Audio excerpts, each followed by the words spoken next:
Hello students, कैसे हैं आप लोग? फाइन। आइए चलते हैं, शुरुआत करते हैं अपने अगले विषय की ओर। लेकिन दो बातें, एक, जिन्होंने चैनल अब तक सब्सक्राइब नहीं किया प्लीज़ डू इट, और दूसरा, गुप्त साम्राज्य पर हम आज चौथे पायदान पर हैं। महानतम शासकों के 4 वीडियोज़ आ चुके हैं, उसके लिंक्स हमने इस बार डिस्क्रिप्शन में दे दिए हैं। ओके, सो चलिए शुरुआत करते हैं गुप्त साम्राज्य के तीसरे महत्वपूर्ण शासक कुमारगुप्त के बारे में। भारत का इतिहास एक बहुत खूबसूरत कविता की तरीके से है, जैसे नदी की धार, लहर उठती है, गिरती है, उठती है, गिरती है। एक चीज और, इतिहास में प्रत्यावर्तन हमें अक्सर दिख पाता है। आपको याद है कि एक शासक के लिए मैंने कहा था कि वो एक महान पिता का पुत्र था और एक महान पुत्र का पिता था, बिंदुसार। आज फिर कुछ वैसे ही शासक के बारे में हम जिक्र कर रहे हैं जो एक महान पिता के पुत्र थे और जो एक महान पुत्र के पिता थे। कुमारगुप्त भारत के ऐसे सम्राटों में परिगणित किए जाते हैं जिनका दीर्घ शासन काल बेहद शांति के साथ बीता। हाँ, कुछ दिक्कत, गुप्त राजवंश की परंपरा थी, राज्यारोहण तो निर्विरोध नहीं होता था। हमें 3 वर्षों तक हमें गोविंद गुप्त के शासन का उल्लेख मिलता है, कुमारगुप्त के पहले। लगता है कि चंद्रगुप्त द्वितीय के ये पुत्र थे, और गोविंद गुप्त वैशाली के गवर्नर की हैसियत से कार्य कर रहे थे चंद्रगुप्त द्वितीय के समय भी। पहले इन्होंने अधिकार किया, लेकिन अंततः एक कशमकश के बाद हम पाते हैं कुमारगुप्त को गद्दी पर बैठते हुए। 11 अभिलेख मिलते हैं हमें कुमारगुप्त के, एक सिक्कों की एक लंबी श्रृंखला मिलती है। गुप्त काल में सबसे सुंदर सिक्के मिलते हैं हमें, बट बताऊं, एक भी राजनीतिक घटना का उल्लेख नहीं मिलता।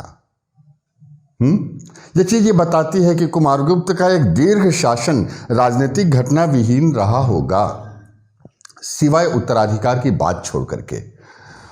लेकिन बावजूद उसके हमें सूचना मिलती है कि दक्षिण भारत में वाकाटक विद्रोह हुआ था। हालांकि इनके शासन के अंतिम समय की बात है कुमारगुप्त के। देन एक परिवर्तन और किया था समुद्रगुप्त ने।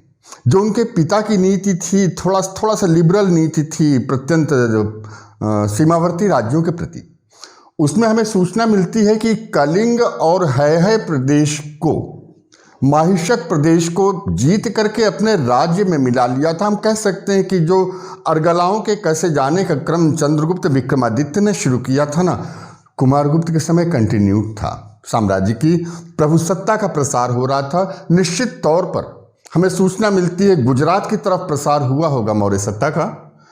हमें मंदसौर अभिलेख, जो कुमारगुप्त के समय की गतिविधियों का एक बेहद खूबसूरत कवितामय प्रस्तुति है, मिलता है। यहीं पर एक सूर्य मंदिर बनवाया गया था। ये प्रसार, गुजरात की तरफ का प्रसार, शायद सर्ववंश एक राजा था, उसके विनाश के बाद हुआ था। हम इन्हें एक व्यापक सांस्कृतिक अभिरुचि वाले सम्राट के तौर पर याद करते हैं। फिर से समुद्रगुप्त के बाद फिर हमें एक शासक मिलते हैं जो वीणा बजाते हुए, जिनकी सिक्के मिलते हैं हमें, जो अपने आप को कविराज कहते हैं। कार्तिकेय के उपासक थे वे, और ऑब्वियसली उस समय के जितने समकालीन के सिक्के हैं उसमें उनकी तुलना देवताओं के सेनापति के साथ की गई है, इंद्र के साथ की गई है।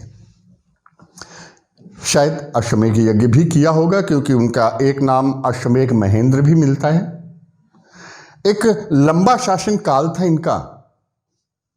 कुछ सिक्के हमें मिलते हैं जिसमें वृद्ध राजा और युवती रानी प्रकार के सिक्के मिलते हैं, जिससे लगता है कि जीवन को अपने चरम पर उपभोग किया होगा कुमारगुप्त ने।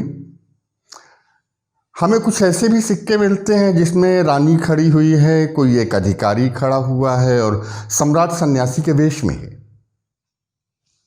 पता नहीं क्या हुआ था। होता है कभी कभी एक्सट्रीम उपभोग वैराग्य की तरफ ले जाता है। शायद जीवन के अंतिम दिनों में कुमारगुप्त ने सिंहासन छोड़ने की इच्छा व्यक्त की हो, उनकी रानी और अधिकारियों ने उनको समझाया हो, बट कुछ तो था।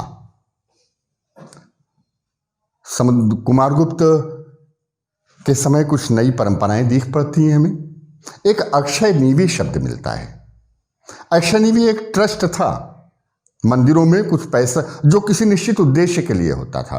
जैसे मान लीजिए हम कहते हैं कि 5 लोगों को प्रतिवर्ष शिक्षित किया जाए, तो मैं मंदिरों में इस उद्देश्य से पैसा जमा करा दूंगा और मंदिर उस पैसे के ब्याज से उतना खर्च चलाते रहेंगे। कभी कभी मंदिर में दीपक जलाने के लिए होता था, कभी प्रसाद के लिए भी होता था, प्रसाद चढ़ाने के लिए। बाद में हम पाएंगे कि अक्षय नीवी सामंतवाद की एक प्रमुख विशेषता बन गई थी। गुप्त साम्राज्य के अंतिम दिनों में कुछ डिस्टर्बेंस था। पुष्यमित्रों का विद्रोह हुआ था।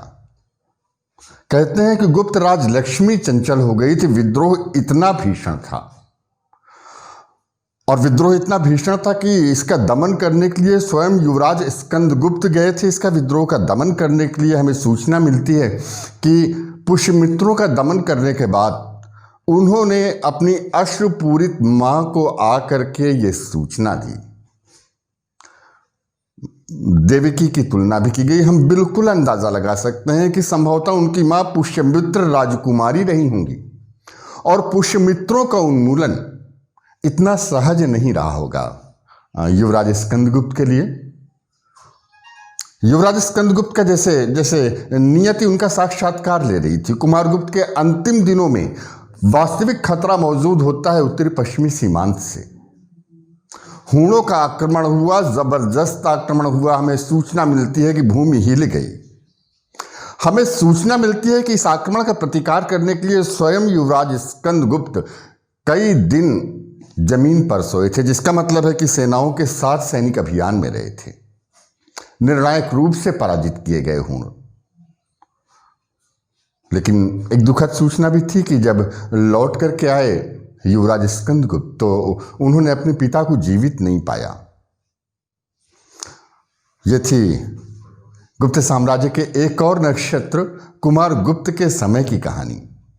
एक लंबा जीवन, दीर्घ जीवन, सांस्कृतिक गतिविधियों से भरा हुआ जीवन।